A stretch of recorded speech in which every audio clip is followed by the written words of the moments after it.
The importance of tutors has been greatly increased by the negative impact the pandemic has had on learning.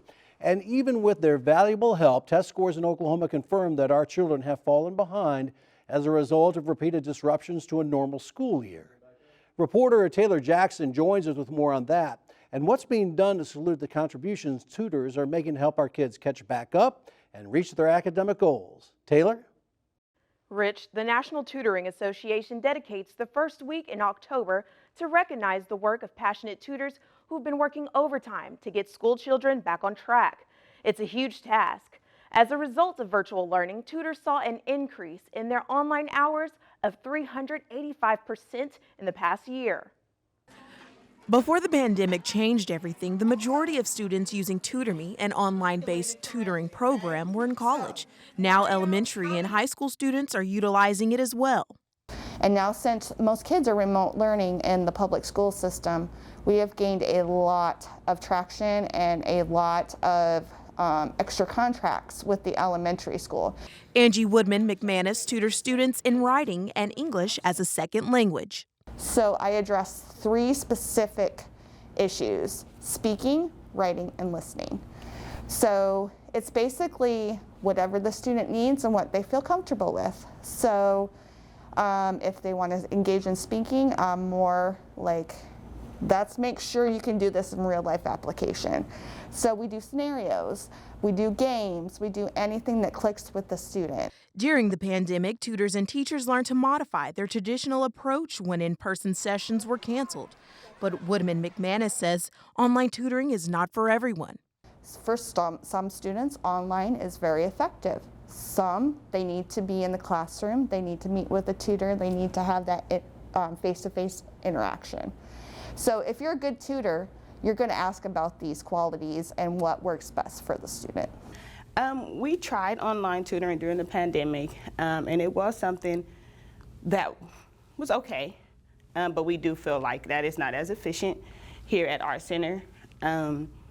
Just seeing the students, we miss that intimacy, that closeness that we get with them being in center versus when they're at home and have all other type of distractions around. The tutors we spoke with agreed that online tutoring can be effective, but rarely as good as in-person learning. Mathnasium is a math-only learning center that focuses on helping students keep pace in the classroom. Center Director Charnel Johnson says there are many reasons why students fall behind. A lot of times in school they fall through the cracks, or the teacher goes through the concepts really fast, so they are not able to grasp everything just because it's a big classroom setting. But here at Mathnasium, we focus on each kid individually. Sometimes it's all about attitude, and a tutor can make learning a positive experience. We start with an assessment, and from that assessment we're able to create a learning plan. The assessment is in multiple choice. It is each problem has to be solved by the student. And we look at the methods that they use for answering the questions, how they add, how they subtract.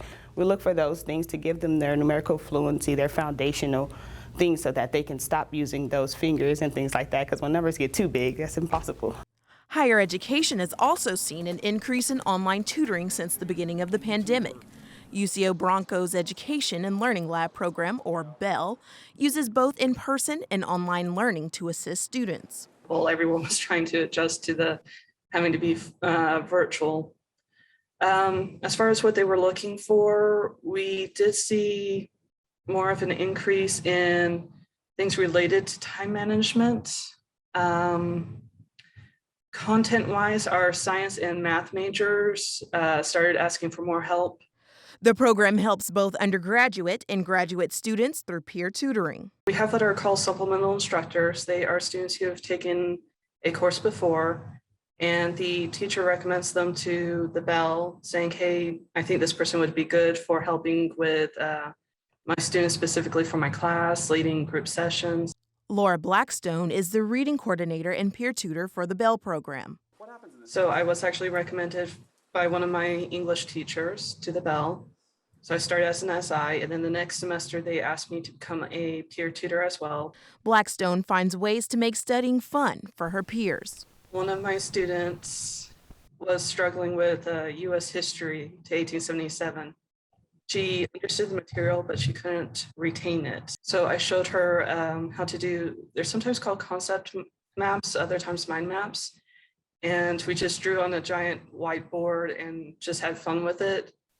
Her next test, her score went up. I think it was 20 percentage points. Woodman McManus encourages parents to get involved and get help for their children if needed. The more you're involved with the tutor, the better. My kids who have had the best success were ones that I was in constant communication with the parents. If you think your child needs tutoring, by all means, put them in tutoring, because they can only do better with that personal interaction. Taylor Jackson, The Oklahoma News Report.